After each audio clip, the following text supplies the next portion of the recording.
বিশ্ববিখ্যাত নবীজির দুইজন সাহাবী ছিলেন, একজনের নাম হযরত হুযায়ফা রাদিয়াল্লাহু আনহু আর একজনের নাম আব্দুল্লাহ আনসারী রাদিয়াল্লাহু আনহু। যেহেতু এখানে কবরবাসীদের রূহের মাগফিরাত কামনায় ওয়াজ, অতএব কবরের দুটি ওয়াজ আপনাদেরকে শোনাই দিয়ে যাই। আল্লাহ রাসূল বললেন, আল কবরু রাউযাতুম মিন রিয়াজিল জান্নাহ।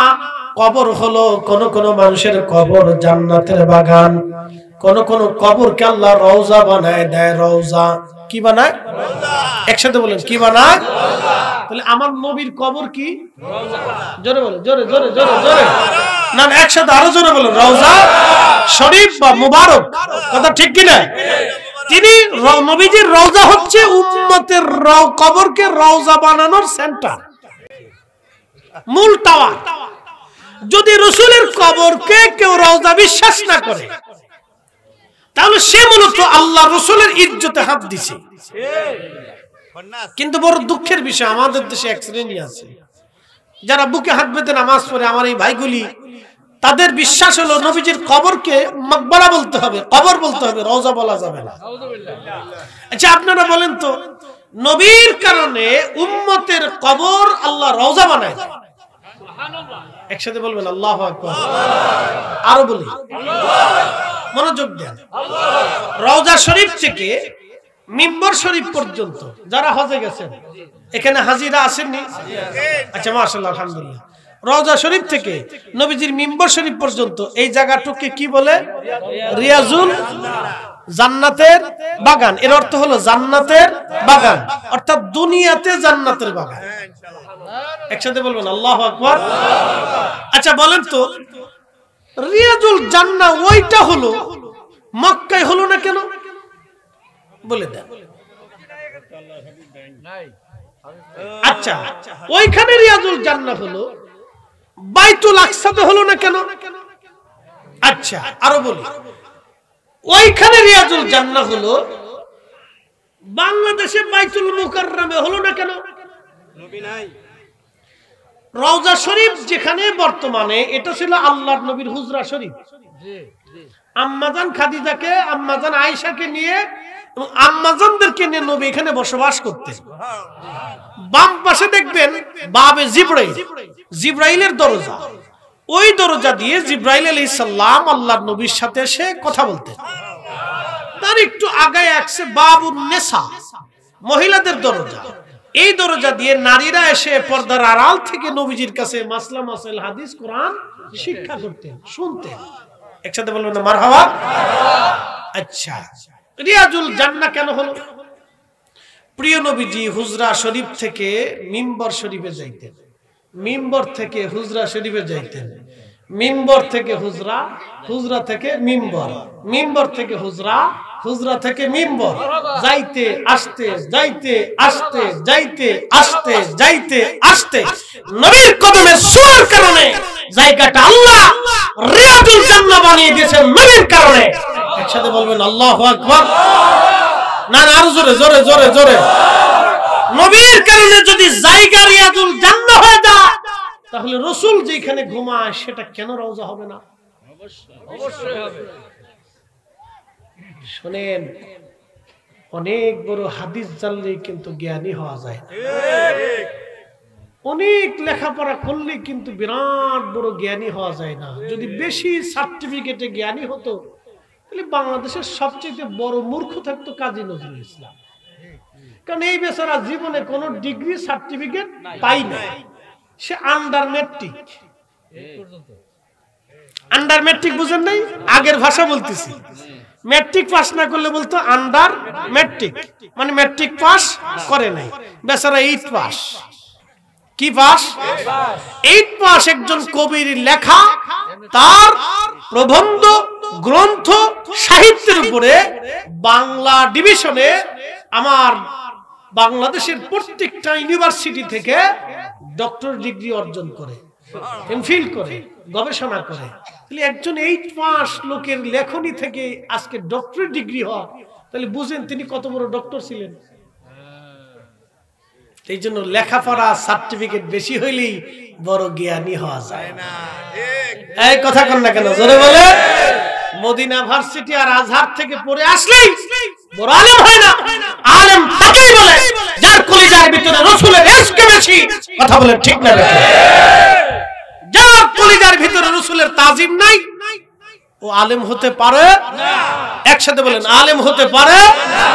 আপনাদেরকে আরো বুঝাই, আপনারা এই অঞ্চলের মানুষ, অনেক গরিব বাবা আছে না, দিন আনে দিন খায়, সারা দিন পরিশ্রম করে 500 টাকা রুটি রুজি করে। তো সে তার অনেক কষ্ট করে ছেলেটাকে পড়াইতে পড়াইতে, ছেলেটা খুব মেধাবী, পড়তে পড়তে একটা পর্যায়ে বিসিএস কমপ্লিট করে ছেলেটা ডিসি হয়ে গেল। কি হয়ে গেল? ডিসি। তো ধরেন ছেলেটা এখন এই কোন একটা জেলার ডিসি। তো বাবা চিন্তা করলো আমার ছেলেটা জেলার ডিসি, তো ছেলেটাকে দেখে আসি। তো বাবা তো সেই গ্রামের মানুষ, সে আগের সেই পুরাতন একটা পোশাক পরে, একটা পাঞ্জাবি গায়ে দিয়ে এই হাঁটতে হাঁটতে হাঁটতে হাঁটতে ডিসি অফিসে চলে গেল। ধরেন নরসিংদী না, পার্শ্ববর্তী জেলা কিশোরগঞ্জ ডিসি অফিসে। ডিসি চিন্তা করলো আমার বাবা তো গাওয়া গ্রাম্য মানুষ, বুঝে সুঝে না, নরমাল পোশাক পরে চলে আসছে, এত অফিসার, এত জ্ঞানী শিক্ষিত শিক্ষিত এমপি সেমপি বসে রয়েছে, তা আমি এর ভিতরে বাবার সম্মানে দাঁড়াইয়া বাবাকে কি করে চেয়ার ছেড়ে দিই? আচ্ছা আপনি বলেন এই ডিসি কি আদতেই মানুষ হতে পারছে? কি কথা কন না কেন? কেন? সে তো বিসিএস কমপ্লিট করছে, লেখাপড়া করছে, ইউনিভার্সিটি থেকে শেষ করলো, এত মেধাবী। আপনার দৃষ্টিতে সে এখনো মানুষ না। তার অর্থ হলো লেখাপড়া হলেই মানুষ হওয়া যায় না, যদি তার ভিতরে আদব না থাকে। এই কথা বলেন, জোরে বলেন। কি না থাকলে? কি না থাকলে? যে আলেম রাসূলের প্রতি আদব নাই, তাজিম নাই, সম্মানবোধ নাই, রাসূলের প্রতি তার ইজ্জত অন্তরে থাকে না, সে কি করে আলেম হয়? আপনি এখন ঠিক বললেন না, কারণটা কি? জোরে বলেন। আমি বুঝাইতে পারছি আশা করি। জি আলহামদুলিল্লাহ বুঝে যাবে যেটা। আমি কি কারো বিরুদ্ধে বলছি? আমার তো বিরুদ্ধে বলার দরকার নাই। আমাকে আপনাকে বুঝতে হবে বাবা, ফিরে যাব কার কাছে? আল্লাহর কাছে। হিসাব দিতে হবে কার কাছে? আল্লাহর কাছে। আমরা ওখানে ফিরে চলে যাব, সময় চলে যাব। আচ্ছা বলেন, এখানে 100 বছর বয়সী কেউ আছে? 100 বছর বয়সের কেউ আছে এখানে? 100 বছর বয়স, আচ্ছা বাদ দিলাম, 90-95 এরকম হবে। 100 বছর যদি থেকেও থাকে তাহলে হাজারে বা লাখে একজন। তাহলে কি বুঝলেন? 100 বছর আগে এই জমিন যারা কর্তৃত্ব করছে তারা আজকে সব মাটির নিচে। কি কথা ঠিক কিনা? সবাই আজকে কোথায়? 100 বছর পরে আমরা কোথায়? জোরে বলেন, আমরা কোথায়? আবার নতুন প্রজন্ম আসবে। এখানে যে আমরা আজকে বসে আছি, 100 বছর পরে আবার নতুন শ্রোতা হবে, নতুন বক্তা হবে, কিন্তু কোরআন থাকবে, আযান থাকবে, নামাজ থাকবে, দ্বীন থাকবে, নবীর দুরূদ থাকবে, রাসূলের শান থাকবে, আলোচনা থাকবে, সুন্নাত থাকবে, কালেমা থাকবে, কোরআন খতম থাকবে, কোরআনের আইন থাকবে, বিধান থাকবে। মানুষ ঠিকই শরীয়ত মানবে, ঠিকই সিজদা দিবে, কিন্তু আমরা কবরে, আমরা সবাই কবরে। কথা ঠিক কিনা? নতুন প্রজন্ম আসবে। এই আইন বিধানটা কার? আল্লাহ। যদি এই কথা বুঝেন তাহলে কালকে থেকে ঝগড়া, ফাসাদ, দাঙ্গা, হাঙ্গামা, অশান্তি, বিশৃঙ্খলা এগুলি করবেন না। এগুলি করবেন না। ছোটখাটো বিষয় যদি হয়ে যায় নিজেরা বসে মিট করে নেবেন, অথবা মুরব্বি ডাকবেন, সুধীজনদেরকে ডেকে সামান্য ছোটখাটো বিষয় নিজেরা বসে মীমাংসা করে শেষ করে দিবেন। ঝগড়া বাড়াবেন না। পৃথিবীতে ঝগড়া করে কেউ কোনোদিন লাভবান হয় নাই। শয়তানের লাভ হইছে, উম্মতে মুহাম্মাদের কোনো লাভ হয় নাই। নিজেদের ভিতরে দ্বন্দ্ব, ফাসাদ, টুকিটাকি এক জায়গায় থাকলে কথা কাটাকাটি, বিশৃঙ্খলা, অশান্তি লাগতে পারে। শয়তান সবসময় আমাদের ভিতরে ফাসাদ সৃষ্টি করার চেষ্টা করে। আপনারা মুরব্বি ডেকে নিয়ে বসে মীমাংসা করে দিবেন, আলহামদুলিল্লাহ। ঝগড়া ফাসাদ করবেন না। প্রিয় উপস্থিতি, আমি একটা ঘটনার দিকে চলে যাচ্ছি। যেহেতু নবীজির দুইজন সাহাবীর কথা বললাম, একজন সাহাবী আব্দুল্লাহ আনসারী, আর একজন সাহাবীর নাম হযরত হুযায়ফা রাদিয়াল্লাহু আনহু। দুইজন সাহাবীর কবর ছিল দাজলা নদীর পারে। আপনাদের এই নদীর নাম কি? এটা মেঘনা না? মাশাআল্লাহ, মেঘনার শাখা। ওই মেঘনার শাখা মানে মাঝখানে তো চর পড়ে গেছে। এক সময় হয়তো বড় নদী ছিল, এক সময় অনেক বড় নদী ছিল। হ্যাঁ, আবার যেটা রেখে আসছি এটাও বড় নদী, হয়তো পুরাটাই নদী ছিল, আবার চর ছিল, আবার এক পাশে ভাঙ্গি এক পাশে গড়ে। এটাই তো আল্লাহর খেলা। এখানে কারো কোনো শক্তি নাই। বাংলাদেশ সরকারও কোনোদিন পারে নাই, ব্রিটিশরাও পারে নাই, আমরাও পারতেছি না, আগামীতেও পারবে না। হয়তো দেখা যাবে প্রলয়ঙ্করী বন্যা এসে আবার নদী, ছোট নদীরে বড় নদী বানাই নিয়ে চলে গেছে। কোনো শক্তি নেই আমাদের হাতে। কুমিল্লাতে বন্যা হইলো, হাজার হাজার বিলিয়ন ট্রিলিয়ন টন পানি আসলো। সিলেটে বন্যা হলো, কোটি কোটি মন পানিতে ডুবে গেল, আবার পানি ভাষায় নিয়ে শুকাই দিল।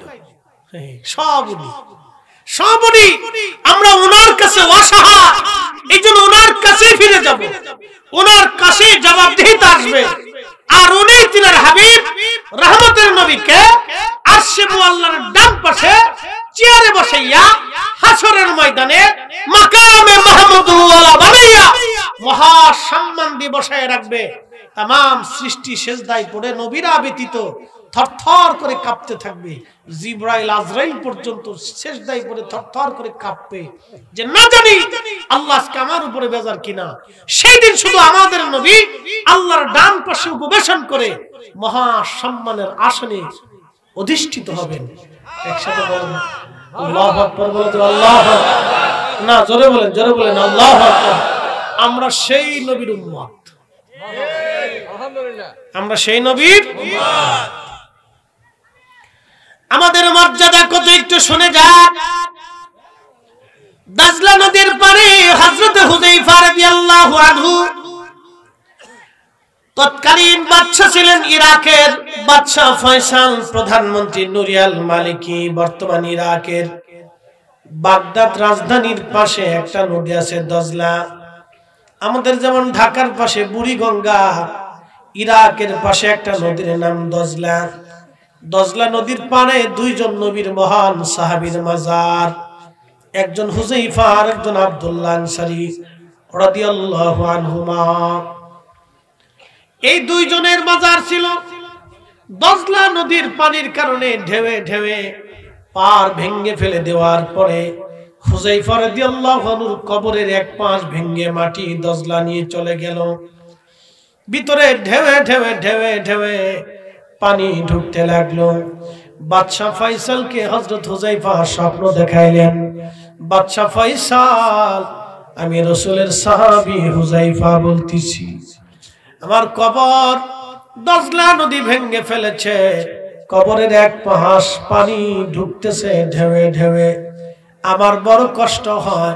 আমার পাশে নবীর আরেকজন সাহাবী ঘুমানো আব্দুল্লাহ আনসারী, পানির কারণে তার কবর স্যাঁতস্যাঁতে হয়ে গেছে, তারও কবরের মধ্যে কষ্ট হয়। আমাদেরকে দ্রুত গতিতে কবর থেকে স্থানান্তর করে অন্য কোথাও সরায় নাও। একবার জোরে বলা যাবে কি মারহাবা। শ্রেষ্ঠ নবী দিলাম রে তরিয়ে নিতে রোজ হাসরে, পথ না ভুলি তাই তো দিলে, পথ না ভুলি তাই তো দিলে, পাক কোরআনের বাণী খুদা তোমার মেহেরবানি, খুদা তোমার মেহেরবানি। সুন্দর ফল সুন্দর ফল মিঠা নদীর পানি, খুদা তোমার মেহেরবানি। তুমি কতই দিলে রতন ভাই বাড়াদার পুত্র স্বজন, খুদা পেলে অন্ন যোগাও, মানি চাই না মানি খুদা তোমার মেহেরবানি, খুদা তোমার মেহেরবানি। আরে দুই একজনের এগুলো থাকবোই, ব্যক্তির কথায় ওয়াজ করলে আমাদের ওয়াজ নষ্ট হয়। আল্লাহর পক্ষ থেকে যেটা আসে শুকরিয়া আদায় করতে হবে। তো মনোযোগ দেন। হযরতে হুযায়ফা রাদিয়াল্লাহু আনহু কবর থেকে স্বপ্ন দেখাইলেন বাদশাকে। আমি একটু চিন্তা দিচ্ছি, মনোযোগ দেন। হুযায়ফা রাদিয়াল্লাহু আনহু ইন্তেকাল করলেন 1300 বছর আগে। ঘটনা ইন্তেকালের 1300 বছর পরে, 1933 সালের ঘটনা। 1933 হুযায়ফা রাদিয়াল্লাহু আনহুর ইন্তেকালের 1300 বছর পরে। একসাথে বলবেন আল্লাহু আকবার। কত বছর? 1300 বছর পরেও একজন সাহাবী কবরের ভিতরে জিন্দা। তো সাহাবী যদি জিন্দা হয়, আমার রাসূল কি জিন্দা? একসাথে বলেন, জোরে বলে নবী আসেনি? জোরে বলেন আছে। কিন্তু বড় আফসোস, বড় আফসোস, মসজিদে নববীতে ঢুকে নবীকে সালাম দিবেন, চলে যাবেন, দাঁড়ায় দোয়া করার কোনো সুযোগ নেই। রওজা শরীফের দিকে ঘিরে দোয়া করলে মুতোয়া বলবে ইয়া হাজি আল্লাহ বেদা, আল্লাহ শিরক, আল্লাহ হারাম। তুই নবীর দিকে ঘুরছিস কে? তুই কাবার দিকে ঘুরে যা। এখন বলি, প্রশ্ন করবে, জবাব দিবেন তো। কাবা দিয়ে কি নবী? কথা কন না কেন? কাবা দিয়ে, প্রশ্ন কিন্তু জটিল। কাবা দিয়ে কি নবী? না, নবী দিয়ে কাবা। কাবা দিয়ে নবী, নবী দিয়ে কাবা। কারণ নবীর মাধ্যম দিয়ে আল্লাহ কোরআন দিয়েছেন, দ্বীন দিয়েছেন, ঈমান দিয়েছেন, ইয়াকিন দিয়েছেন, বিশ্বাস দিয়েছেন, ইসলাম দিয়েছেন। এই পবিত্র শাশ্বতবাণী ধর্ম আল্লাহ রাসূলের মাধ্যম দিয়ে দিয়েছেন। কাবাটা শুধু একটি স্থান, সম্মানের স্থান, সম্মানের বস্তু। কথা ঠিক কিনা? কাবার মাধ্যম দিয়ে আল্লাহ তাম পৃথিবীতে মসজিদ নির্মাণ করেছেন, ঠিক আছে, কিন্তু কাবাও সম্মানিত, কিন্তু রাসূলের চাইতে বেশি না।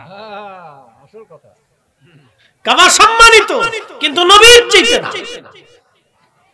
কাবাও মহা ইজ্জতওয়ালা, কিন্তু রাসূলের চাইতে না। এই কথা বুঝবেন। হাজিরিন, সাহাবী রাসূল হযরত হুযায়ফা 1300 বছর পরে তিনি স্বপ্ন দেখান, বাদশা আমার কবর ভেঙে গেছে, তাড়াতাড়ি সরাও। প্রথম রাত্রি স্বপ্ন দেখাইলেন। প্রথম রাত স্বপ্ন দেখানোর পরে বাদশা ফয়সাল দিনের কাজের চাপে, রাষ্ট্রীয় চিন্তার কারণে রাতের স্বপ্নের কথা ভুলে গেলেন। দ্বিতীয় রাত আবার নবীর সাহাবী এসে বললেন, বাদশা ফয়সাল, আমি নবীর সাহাবী হুযায়ফা বলতেছি, কবর ভেঙে গেছে গো, কবরে পানি ঢুকে, তাড়াতাড়ি করে কবর সরাও আমাদের। দ্বিতীয় দিন বাদশা ফয়সাল আবার ভুলে গেলেন। তৃতীয় রাত আবার নবীর সাহাবী স্বপ্ন দেখাইলেন, বাদশা ফয়সাল, আমি রাসূলের সাহাবী হুযায়ফা বলতেছি, কবর আমাদের স্বেচ্ছায় ভেঙে গেছে, সরাও, কষ্ট হয়। তৃতীয় দিনও বাদশা ভুলে গেলেন। চতুর্থ রাত ইরাকের যিনি প্রধান মুফতি ছিলেন, গ্রান্ড মুফতি, মুফতিকে সাহাবী স্বপ্ন দেখাইলেন, এ মুফতি সাহেব, আজকে 3 দিন হলো বাদশা ফয়সালকে আমি স্বপ্ন দেখাইলাম, কিন্তু বাদশা ফয়সাল আমার স্বপ্নের কোনো বিহিত করেন নাই, কোনো ব্যবস্থা করেন নাই। আমার কবর দজলা নদীর পারে ভেঙে গেছে, পানি ঢুকে, আমার বড় কষ্ট হয়। আমার সাহাবী, নবীর সাহাবী আমার বন্ধু আব্দুল্লাহ পাঠিয়েছেন, জানিয়েছেন, ইদা যুকিরতু যুকিরতা মাই, আল্লাহর জিকির যেখানে আপনার জিকির হবে সেখানে, আল্লাহর শান যেখানে আপনার শান সেখানে, আল্লাহর কালাম যেখানে আপনার সুন্নাহ সেখানে, আল্লাহর আইন যেখানে আপনার আইন সেখানে, আপনি যেখানে আল্লাহ যেখানে আপনি সেখানে, আল্লাহ যেখানে আপনি সেখানে, আল্লাহ স্লোগান যেখানে হবে রাসূলের স্লোগানও সেখানে হবে, ঠিক কি না?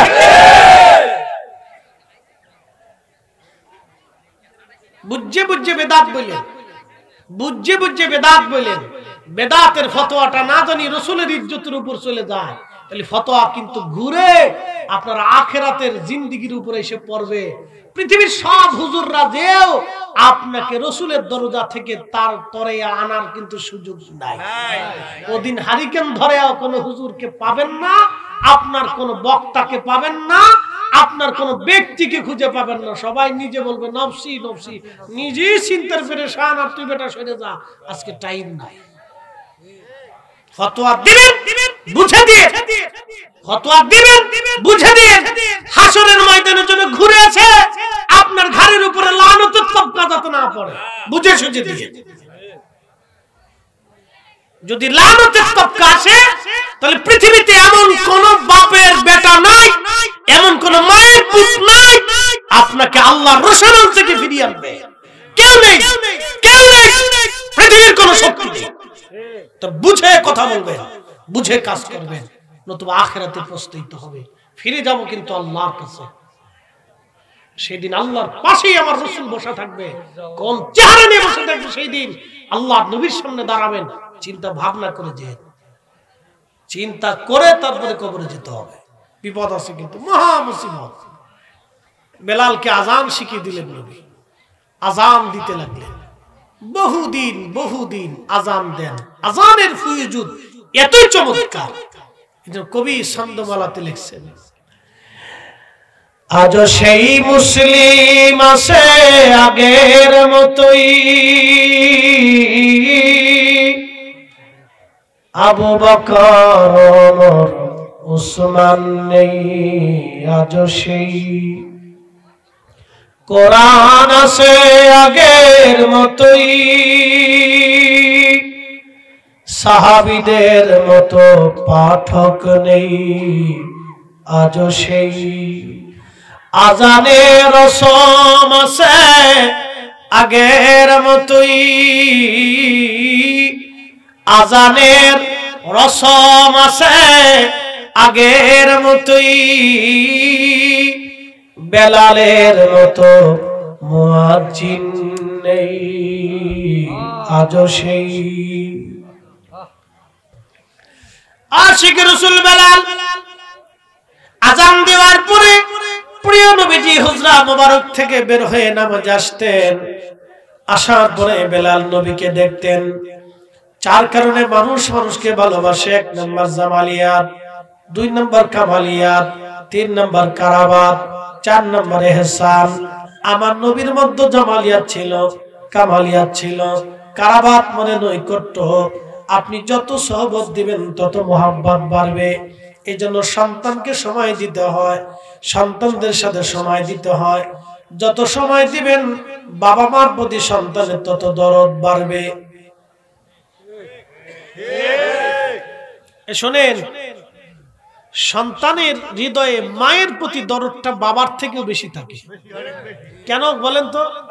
কারাবাত, কারাবাত। মা সন্তানকে বেশি সময় দেয়, বাবা টাইম পায় না, কাজে যায়, এ কাজে সে কাজে, ব্যবসা বাণিজ্যে দূরে দূরে থাকতে হয়। এই জন্য বাবা সন্তানরে এত বেশি সময় দিতে পারে না, মা দেয়। এই জন্য মার সাথে সন্তানের একটা গভীর সম্পর্ক থাকে। কারাবাত, কারাবাত মানে নৈকট্য। আমার রাসূলের সোহবতে সাহাবীরা থাকতে থাকতে থাকতে থাকতে এতটাই ইশক জন্ম নিল, এতটাই প্রেম জন্ম নিল যে রাসূল ক্ষুধার্ত থাকলে সাহাবীরাও থাকতেন। আল্লাহু আকবার। হযরতে বেলাল এতই আশিক হলেন, প্রত্যেক ওয়াক্ত আযানটা নবী বেলালকে দিয়ে দেওয়াইতেন। নিয়মিত মুয়াজ্জিন, তার এত মর্যাদা হলো, নবীজি বলে গেলেন, সাহাবীরা রে, আমার বেলাল হাসরের ময়দানে সবার সামনে দাঁড়াবে। পৃথিবীর সব মুয়াজ্জিনরা বেলালের পিছনে পিছনে দাঁড়াবে। আমি জান্নাতে গেছি, যাইয়া দেখি বেলালের আওয়াজ আগে আগে পাওয়া যায়। আয়েশা বেলালকে জিজ্ঞেস করলাম, বেলাল জান্নাতের মধ্যে তোমাকে আগে আগে দেখলাম, কারণ কি? বেলাল বলল, হুজুর আমার ওযু গেলে আবার ওযু করি, ওযু করার পরে 2 রাকাত নামাজ আদায় করি। একসাথে জোরে বলেন মারহাবা। আর আমরা অনেকের পোলা পানি আছে মুটি পানি নেন, তো ওযু করবে কোন সময়? পেশাব করে পানি নেন। আর বেডিকের কথা তো কই লাভ নাই, সে মেকআপই সারে না, তো ওযু করবে কোন সময়? ঠিক কথা কর না, তা তো মেকআপই শেষ হয় না, তো ওযু করবে ছাতা কখন? ওযুই বুঝে না। আমাদের বহু মেয়ে আছে ওযুই বুঝে না, সারা দিন ওযু করে। হ্যাঁ, বহু মেয়ে আছে, জিজ্ঞেস করেন কয়টা মেয়েকে জিজ্ঞেস করেন তো ওযু করে কিনা জিজ্ঞেস করেন। নামাজও পড়ে না, ওযু বুঝে না। মেয়েরা খালি সনুন হলে সুন্দর হওয়ার জন্য, আল্লাহর কসম করে বলি, সনুন হলে কোনোদিন সুন্দর হওয়া যায় না। সুন্দর হতে হলে নারীকে 2টা কাজে আসতে হবে। 1 নাম্বার ওযুতে, 2 নাম্বার পর্দা। কয় কাজে? জোরে বলেন কয় কাজে? 2 কাজে। ওযুতে, পর্দায়, 2 কাজে আসলে নারী এমনি সুন্দর হয়ে যাবে। একসাথে বলা যাবে আল্লাহু আকবার। মনোযোগ দিন। হযরতে বেলাল মুয়াজ্জিন রাসূল, নবীর মুয়াজ্জিন হয়ে গেলেন। নবীজির ইন্তেকালের সময় ঘনিয়ে গেল। আল্লাহ নবীর কাছে জিবরাইল বারবার আসে, খোঁজ খবর নিয়ে যায় নবী কেমন আছেন। শুধু জিবরাইল এখন আর একা আসলেন না, আজরাইল আসছে। এসে নবীজির দরজায় বসলেন। জিবরাইল বললেন, ইয়া রাসূলুল্লাহ, আজকে একা আসি নাই, মালাকুল মউতকে সঙ্গে করে নিয়ে আসছি। যিনি মায়ের কোল থেকে সন্তান নিয়ে যায়, সন্তানের কোল থেকে মা বাবাকে নিয়ে যায়। কেন আনছেন? বলে, হুজুর আজরাইল আপনার সাথে কথা বলতে চায়।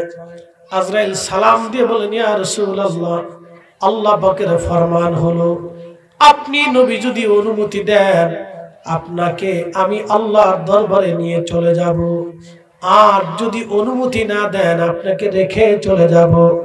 আপনার যতদিন মন চায় ততদিন উম্মতের মাঝে থেকে যাবেন।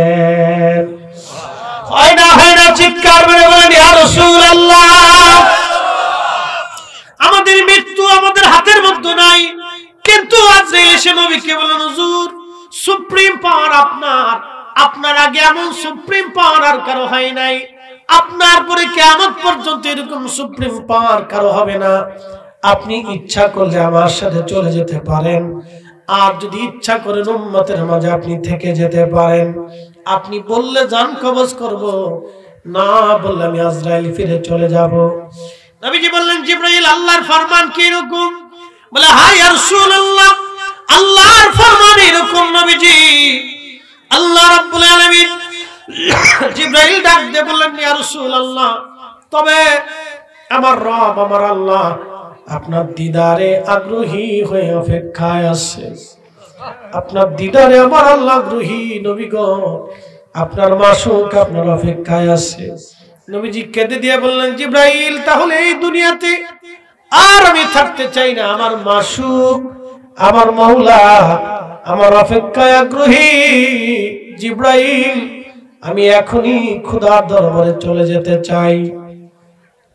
আজরাইল আলাইহিস সালাম প্রিয় নবীজির জান কবজে বক্ষ মোবারকে হাত দিলেন। নবীজির কষ্ট হচ্ছিল।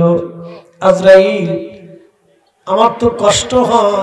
আজরাইল বলেন, ইয়া রাসূলুল্লাহ, আপনার জান কবজের বেলায় আমার আল্লাহর সতর্কতা এতই বিরাট, বিন্দু মাত্র যদি আমি ভুল করি, আমি আজরাইলের জিন্দেগি বরবাদ হয়ে যাবে। নবীজি অতি সম্মানে, অতি মহব্বতে, অতি আরামে আপনার জান আমি কবজ করতেছি। আপনার আগে পরে এইভাবে এত আরামে আর কারো জান কবজ হবে না গো নবীজি। আল্লাহর নবী ডাক দিলেন, আজরাইল তাহলে শোনো, আমার উম্মত বড় গুনাহগার, আমার উম্মতকে কষ্ট দিও না, আমার উম্মতকে তুমি কষ্ট দিও না। তখন নবী উম্মতি উম্মতি বলে কেঁদে গেলেন। আমরা উম্মত হইছি, উম্মতের জন্য তেমন কিছু করতে পারি নাই। নবীর ইন্তেকাল হয়ে গেল। সারা মদিনায় কান্নার রোল, নবী নাই, নবী নাই, নবী নাই। ছোট ছোট বাচ্চারা কাঁদে, মহিলারা কাঁদে, নবী নাই। একাধারে 3 দিন মদিনা রান্না বান্না খাওয়া দাওয়া বন্ধ হয়ে গেল। বাচ্চারাও খাওয়া দাওয়া করে না, নবী নাই। নবী বিরহে মদিনার মানুষ পাগল পাড়া হয়ে গেছে। কোন কোন সাহাবী বিমর্ষ, বেলাল পাগল পাড়া হয়ে বসে আছে, নবী নাই। নবীজির একটা উট ছিল কাসওয়া, এই উটটা পাগল হয়ে 3 দিন কাঁদতে লাগলো। একটা প্রাণী, বুবা প্রাণী, রাসূল বিরহে বেদনা সহ্য করতে না পারে কাসওয়া উট কান্না শুরু করলো। আপনারা দেখবেন উট যখন কান্না করে তখন মানুষের মতো জোরে জোরে চিৎকার মেরে মেরে কাঁদে। কাসওয়া উট 3 দিন পর্যন্ত কেউ তাকে খাবার খাওয়াইতে পারে না। নবী বিরহ বেদনা এত কঠিন, 3 দিন পর্যন্ত তারা কেউ পানি পান করাইতে পারে নাই। আমি জানি প্রেমে পাগল সে তো মদিনা, প্রেমানলে পুড়ে মরি, প্রেমানলে পুড়ে মরি, ওহে রাব্বানা। আমি জানি প্রেমে পাগল সে তো মদিনা, আমি জানি প্রেমে পাগল সে তো মদিনা।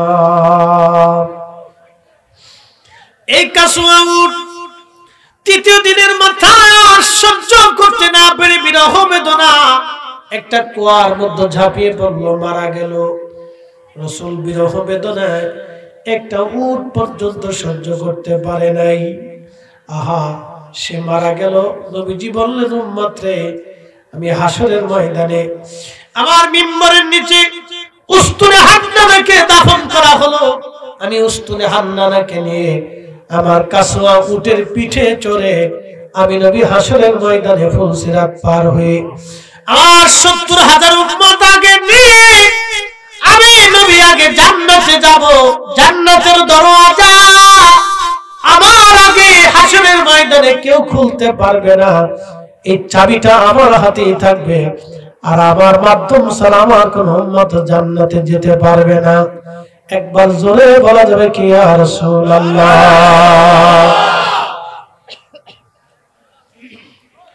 বেশি কষ্ট পেলেন হযরত বেলাল। আযান দিলে নবী আসতেন, এখন আর নবী আসে না। চিন্তা করলেন, আর আমি আযান দেব না। আবু বকরকে জানিয়ে দিলেন, আবু বকর, আমি আর আযান দেব না। বেলালের জীবনীর ভিতরে আসছে, ইমাম জাইলাই নাসবুর রায়ার মধ্যে তিনি লেখেন, হযরত বেলাল আবু বকরের সামনে এসে দাঁড়িয়ে গেলেন। আবু বকর, বিদায় দেন, আমি সিরিয়াতে চলে যাব। আবু বকর, আমাকে বিদায় দিয়ে দেন, আমি চলে যাব, আর আমি মদিনায় থাকবো না। আবু বকর জিজ্ঞেস করলেন, কেন বেলাল? বলে, হুজুর, মদিনা আমার কাছে এখন আর ধৈর্য ধরতে পারতেছি না, কষ্ট হয়। বলে, বেলাল রে, তুমি কি রাসূলকে বেশি ভালোবাসো, আমরা কি বাসি না? বলে, হ্যাঁ আবু বকর, আমি রাসূলের রওজা মোবারক দেখলে আমার আর সহ্য হয় না, আমি স্থির থাকতে পারি না। দেখবেন কিছু কিছু মা আছে, সন্তান মারা গেলে সন্তানের কবরের পাশে যে মা বসে থাকে, মা সন্তানের কবরের দিকে তাকায়া জানালার পাশে বসে বসে মা কান্না করে। গ্রামের মহিলারা বলে, কান্না কেন করো? কিন্তু মা হৃদয় তো মানে না, কারণ সন্তান মা থেকে জুদা হয়ে গেছে। সন্তানের কবরের দিকে তাকায় মা কাঁদে, সন্তানের জামা ধরে ধরে মা কাঁদে, সন্তানের বই ধরে ধরে মা কাঁদে, সন্তানের বিছানায় গেলে মা কাঁদে, সন্তানের কবর দেখলে মা কাঁদে, বাবা কাঁদে, কারণ কলিজার ভিতর থেকে মা সন্তানকে ভালোবাসে। এই ভালোবাসার কোনো দলিল হয় না। আশিকে রাসূল বেলাল কলিজার ভিতর থেকে এতই বেশি ভালোবাসতেন, আযান আর দিতে পারতেছেন না, কষ্ট হয়। আশহাদু আন্না মুহাম্মাদুর রাসূলুল্লাহ শব্দ বলার পরে ধৈর্য ধরতে পারতেন না। উনি বিদায় নিয়ে চলে গেলেন। রাতের গভীরে ঘুমিয়ে আছেন। স্বপ্নের ভিতরে ইমাম তাকিউদ্দিন সুবকি আশ-শিফাউস সাকামের মধ্যে তিনি লেখেন, রাতের আধারে ঘুমের মধ্যে তিনি স্বপ্ন দেখলেন রাহমাতুল লিল আলামিন বর্তমান যে সিরিয়া সুন্নি মুসলমানরা দখল করলো, সেই সিরিয়ার দামেস্কেতে বেলাল ঘুমিয়ে আছে। স্বপ্ন দেখতেছে রাহমাতুল লিল আলামিন নবী তশরিফ এনেছে। বেলাল রে ডাক ডাকে, বেলাল রে এ কেমন জুলুম তুমি আমার সাথে শুরু করছো বেলাল, আমার জিয়ারতে কেন আসো না? বেলালা আমি নবীর জিয়ারতে আয়। কতদিন হলো তুমি আমার জিয়ারতে আসো না বেলালা, আইরে বেলালা আমি নবীর জিয়ারতে আয়, আমি রাসূলের জিয়ারতে আসো বেলাল। নবীজি স্বপ্নে ডাকার পরে আশিক রাসূল হযরত বেলাল সুদূর সিরিয়া থেকে রওনা দিয়ে মদিনাতুল মুনাওয়ারাতে আসলেন। রওজা শরীফ জালি দিয়ে ঘিরে রাখা ছিল। ঠিক ওই সময় বেলাল বসে বসে রওজা শরীফের সঙ্গে মাথা ঠেকাইয়া বেলাল কাঁদতেছিল, আর ধুলাবালি গুলি মাথা মোবারকে মাখাইতেছিল। বেলাল কাদের বলে, হুজুর গোলাম আপনার কদম মোবারকে হাজির, আপনি আসতে বলেছেন, আমি গোলাম আপনার কদম মোবারকে আসছি। ইয়া রাসূলুল্লাহ গোলাম হাজির, গোলাম আপনার কদম মোবারকে হাজির। আমি দেখছি বহু হাজি রওজা শরীফের পাশে দাঁড়ায় দাঁড়ায় চোখের পানি ফেলে ফেলে কাঁদে। আমি দেখছি বহু হাজি মদিনা থেকে বিদায় নেওয়ার সময় চোখের পানি ফেলে ফেলে কাঁদে। বলে ইয়া রাসূলুল্লাহ জীবনে আর কোনদিন আপনার কদমে আসতে পারবো কিনা জানি না। ইয়া হাবিবাল্লাহ আপনার কদম মোবারক এসে সালাম দেওয়ার সুযোগ আর কোনদিন হবে কিনা জানি না। হাজিরা কান্দে, বিদায় নেওয়ার সময় হাজিরা কান্দে। কাবা শরীফ থেকেও বিদায় নেওয়ার সময়, বিদায়ী তাওয়াফের সময় হাজিরা কান্দে। এরে কাবা তোমার কাছে আসছিলাম, আর কোনদিন তোমাকে তাওয়াফ করার সুযোগ আমার আর হবে কিনা জানি না রে কাবা। এইভাবে হাজিরা কাঁদতে থাকে। বন্ধু বেলাল বসে বসে কাঁদে, ইয়া রাসূলুল্লাহ আমি আসছি, গোলামকে আসতে বলেছিলেন আমি আসছি। আল্লাহ নবীজির নতুন মুয়াজ্জিন আসছে আযান দেওয়ার জন্য। এসে দেখতেছে নবীর মুয়াজ্জিন বসে বসে কান্না করে। ডাক দিয়ে বলল, শুনছো সাহাবীরা, নবীর মুয়াজ্জিন বেলাল আসছে গো। সব সাহাবীরা ঘর থেকে বের হয়ে মসজিদে নববীতে চলে আসছে। এসে দেখে বেলাল বসে বসে রওজার পাশে বসে বসে কান্না করতেছে। সাহাবীরা ডাক ডাকে, বেলাল কতদিন হলো তোমার কণ্ঠের আযান শুনি না, আজকে একটা বারের জন্য আমাদেরকে আযান শোনায়া যাও গো বেলাল, আযান শোনাও। বেলাল ডাক ডাকে, সাহাবীরা রে নবীর ইন্তেকালের পরে আমি আর একটা বারও এই মসজিদে আযান দেই নাই, বলো আমি কারে আযান শোনাবো? আমার আযানে কে নামাজ পড়াইতে আসবে বলো, কে আমার আযানে নামাজ পড়াইতে আসবে বলো। সাহাবীরা বলল, ইমাম হাসান হোসেনকে ডেকে আনো, তারা বললে হয়তো বেলাল আযান দিবে। ইমাম তাকিউদ্দিন সুবকি শিফাউস সাকামের মধ্যে তিনি লেখেন, হযরত বেলাল রাদিয়াল্লাহু আনহুর কাছে হযরত ইমাম হাসান হোসেনকে ডেকে আনা হলো। হাসান হোসেন দেখতে একেবারে নানার চেহারার মতো দেখা যাইতো। আবার নবীর সৌন্দর্য দুই ভাই পেয়েছিলেন, হযরত বেলাল রাদিয়াল্লাহু তাআলা আনহু ইমাম হাসান হুসেনকে দেখে রওজা শরীফ থেকে উঠা ইমাম হাসানের বুকের মধ্যে মাথা ঠেকায় গুনগুন করে কান্দে। ইমাম হুসাইনের বুকের মধ্যে মাথা ঠেকায় কান্দে। ইমাম হাসান ডাক দেখায়, নানার মুয়াজ্জিন, যে লাহান দিয়া কণ্ঠ দিয়া নানার আজান শুনাইতা, আজকে যাও ওইভাবে আমরা আজান আজকে শুনে যাও। কতদিন তোমার আজান শুনি না নানার মুয়াজ্জিন, আজকে তুমি আমরা আজান শুনে যাও। আশিক রাসূল বেলাল আর স্থির থাকতে পারেন নাই। রাসূলের দৌহিত্র কলিজার টুকরা তার কাছে আজান শুনতে চাইছে। একটা দৌড় দিয়ে মসজিদে নববীর ভিতরে বর্তমানে সেই আজানের জায়গা করে রাখা হয়েছে। দেখবেন একটা ছাদের মতো, একটা ছোট্ট ছাদের মতো, ঘরের ছাদের মতো একটা জায়গা টাইলস দিয়ে সুন্দর করে মসজিদ নববীর ভিতরে করে রাখা হয়েছে। এখনো সেই মুয়াজ্জিনরা ওইখানে দাঁড়ায় মসজিদে নববীতে আজান দেয়। ওটা বনু নাজ্জার গোত্রের এক মহিলার সাহাবীর ঘর ছিল। ওই ঘরের উপরে দাঁড়ায় বেলাল আজান দিতেন। হযরত বেলাল ওইখানে দাঁড়াইয়া যখন আজান দিলেন, আল্লাহু আকবার, আল্লাহু আকবার, সারা মদিনার রন্দে রন্দে আজানের আওয়াজ ছড়িয়ে গেল। ফজরের সময়, তাহাজ্জুদের সময় মদিনার ঘর থেকে শিশু বাচ্চা থেকে শুরু করে বালক বালিকা, যুবক যুবতী, মহিলা নারী বৃদ্ধ, এমন কোন ব্যক্তি নাই রে মদিনার ঘর থেকে বের হইয়া নবীর রওজা মোবারকের দিকে দৌড় দিচ্ছে। সবার মুখে একটা বাণী, একটা কথা, নবী বুঝি ফিরে আসছে, রাসূল বুঝি ফিরে আসছে রে, নবী বুঝি ফিরে আসছে। হে রাসূল তোমায় ভালোবাসি,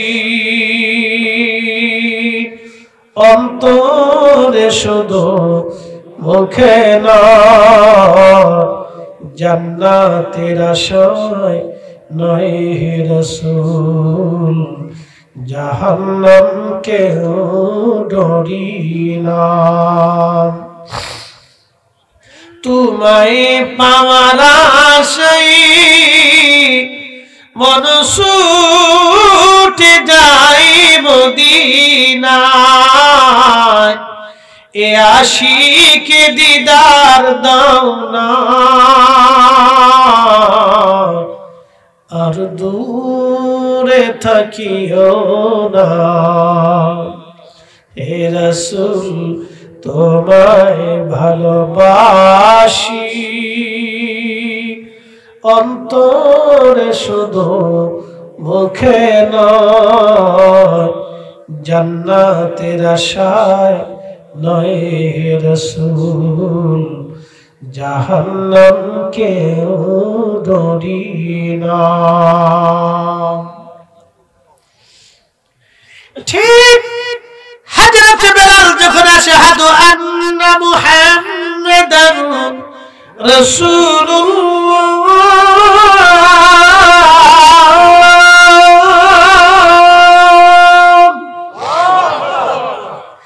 আজানের আওয়াজ যখন দিলেন, ঠিক তখনই মদিনার মাটি থরথর করে কেঁপে উঠল। ইমাম সুবকি লিখলেন, মদিনার মাটি থরথর করে কেঁপে উঠছে। পৃথিবীতে কারো আজানে কোনদিন ভূমিকম্প হয় নাই, আর কোনদিন হবে না। একদিনের আজানে, সেই দিনের আজানে মদিনার মাটি গুলি কেঁপে উঠল, পৃথিবীর মাটি কেঁপে উঠল। বুঝতেই পারতেছেন ইশকে রাসূলের তাড়নায় পৃথিবীর মাটি পর্যন্ত স্থির থাকতে পারে নাই। তাহলে মদিনার মানুষের হালত কেমন হয়েছিল আপনি বুঝেন। মদিনার এমন কোন মানুষ ছিল না সেই দিন না কেঁদেছিল। সবার একই চিন্তা, রাসূল কি ফিরে আসছে, রাসূল আসছে, নবী আসছে, রাসূল বুঝি ফিরে আসছে, নবী আসছেনি। বুঝতে পারতেছেন মদিনার মাটি কেঁপে উঠলো। সেদিন মদিনার মানুষের হালত কি হয়েছিল, আহা বড় কঠিন। রসুল প্রেম বড় কঠিন। এশকে রসুল যার নাই সে ঈমানের স্বাদ নিতে পারে না। ঈমান কি জিনিস সে বুঝবে না, ঈমান কি জিনিস বুঝবে না। যার কারণে গত সৃজন রে দেখো চন্দ্র সূর্য তারা শূন্য ভরে। আসে আচল নিশ চলে ধরা ধরে, নবী নবীনে ভাব সবই মিশে।